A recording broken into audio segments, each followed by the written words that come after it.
And then we also deal with the Constitutional Court decision, finally, Your Worship, of Senwedi.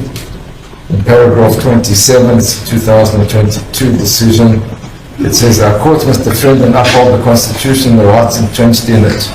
One of the most important rights from a historical perspective is unquestionably the deprivation of an individual's liberty.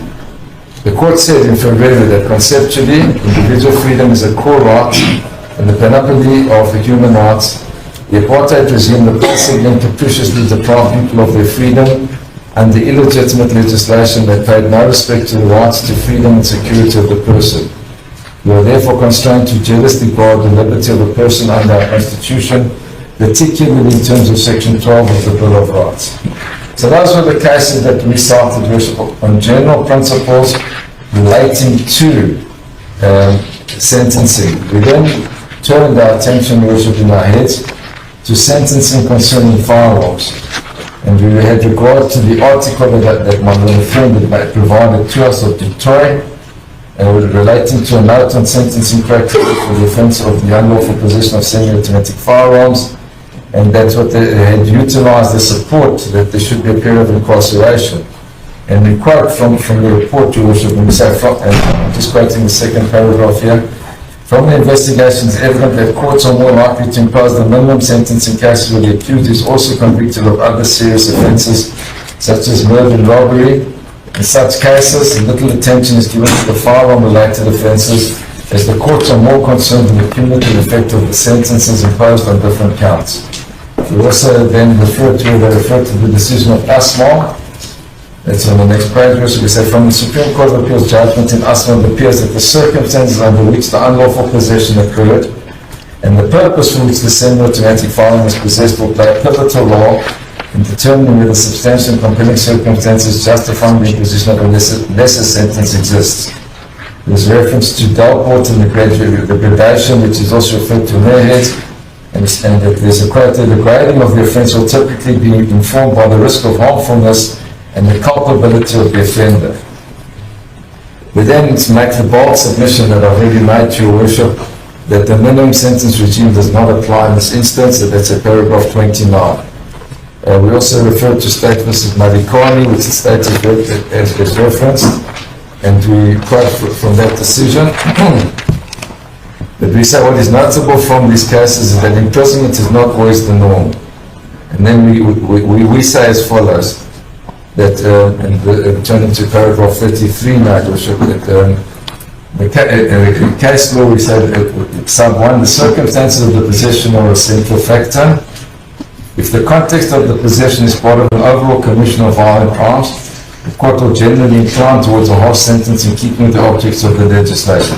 That's logical, Worship, and speaks for itself. If the firearm is used to commit a murder or to commit a robbery, it's far more serious than the firearm that isn't used to commit another serious offence, which is what we submit the case here. Secondly, the purpose behind the possession is also another factor that emerges from some of the cases. We say, while not decisive, it is a factor that the court may legitimately take into account. Indeed, there is a vast difference between an accused who has been asked to temporarily keep a firearm while the owner goes shopping and a person places a firearm in the boot of his car intending to hide it from the police. Then thirdly, the duration of the possession is a relevant factor. If an accused has been in possession of a firearm for a lengthy period, they cannot be treated the same. For sentencing purposes, as someone with fleeting possession of a couple of seconds, bodily harm is a critical consideration. Court should consider what the harm is. We accept that possession is in itself a harmful thing, but there are degrees of harm caused by possession, so the court would need to satisfy itself about the harm it seeks to punish. Possession in celebratory context for a few seconds should be considered differently. That's our submission. And from the cases, Your Worship will also note from whom and in what circumstances the accused received the firearm also play a part. We then quote the Dalport decision about Bryn's Ward about predation, which turned on the circumstances and relatively innocuous possession. And we then turn in paragraph 35, Your Worship, to cases on discharge of firearms. And we say that they also do not always attract incarceration, and that regard is set to the circumstances and the context of the discharge. We then refer it to the decision of State versus Funyun, which your worship will remember is the case where the person shot at a motor vehicle in a public area because he believed it was his wife's lover's vehicle. He pleaded guilty and he was convicted, given a fine. On appeal, even the monetary fine was reduced.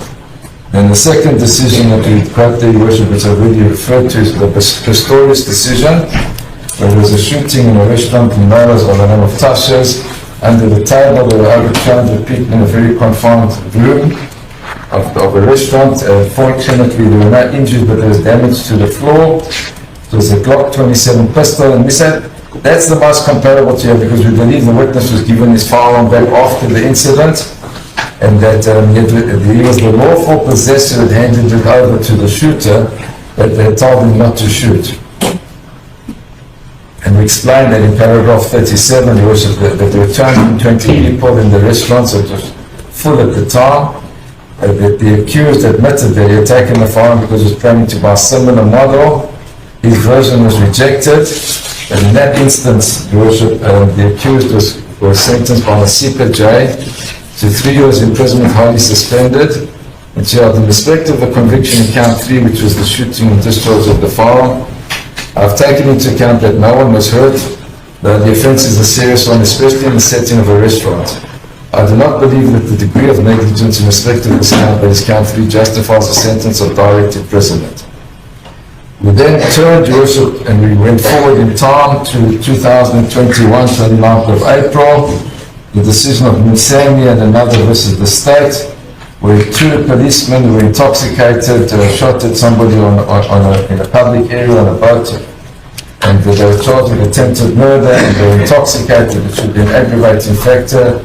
They pleaded not guilty, their versions were not accepted, and they received on appeal on a sentence of 7 years a monetary fine from Van der Schyff jail of 12,000 rand and 2 years imprisonment that was highly suspended. This was also referred to by Ms. Thompson, and we then highlighted the factors that we say they're highlighting in that case, that no wounds were inflicted when the offenders discharged their firearms. There were no wounds or damage. Their intoxication was regarded as an aggravating factor, as was the fact that they were members of the SAPS. They said there in paragraph 14, the same incident gave rise to conviction on all 3 charges. The defendant did not engage in one act and then proceeded to engage in further criminal conduct. And then his lordship said to effectively punish these as separate actions is in our view contrary to what is dictated by a common sense approach in view of the fundamental requirement of fairness and the misdirection. And there was a regard also, worship, as in this case, the appellants perceived lack of remorse as an aggravating factor, and as regard had to the decision quoted by the state in there is the argument of Hewitt, which says that it's not an aggravating factor but can be taken into account. We then looked at, we cited paragraph 18, Your Worship, where the following appears. The question is whether direct imprisonment is the only sentence that would, 1, take account of the interests of the victim by acknowledging the harm done to him, 2, inflict punishment on the offenders, so that the scales of justice are balanced, retribution, 3, cause the offenders to reconsider their way and not commit similar acts in future, in brackets, deterrence, cause other people in society from refraining to commit similar crimes because they witness the offender's punishment and fear suffering a similar fate, that's deterrence. And thirdly, contribute to the improvement of the offender and thus assist both offenders and the society, and in bracket rehabilitation. But you'll see there the definition in 19, Your Worship, in the middle. This occurred in a moment of madness, that is what they referred to, and the defendants did not seem to grasp the seriousness of their conduct. There is no evidence of any premeditated actions. There's then a quote from State versus Rabi, 1975 decision. It says punishment should fit the criminal as well as the crime, be fair to society, be blended with a measure of mercy according to the circumstances. Then we have set out paragraph 20, and I'll just quote certain aspects of it.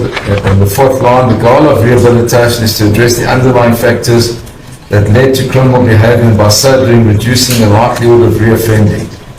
However, this objective is generally not met by imprisonment.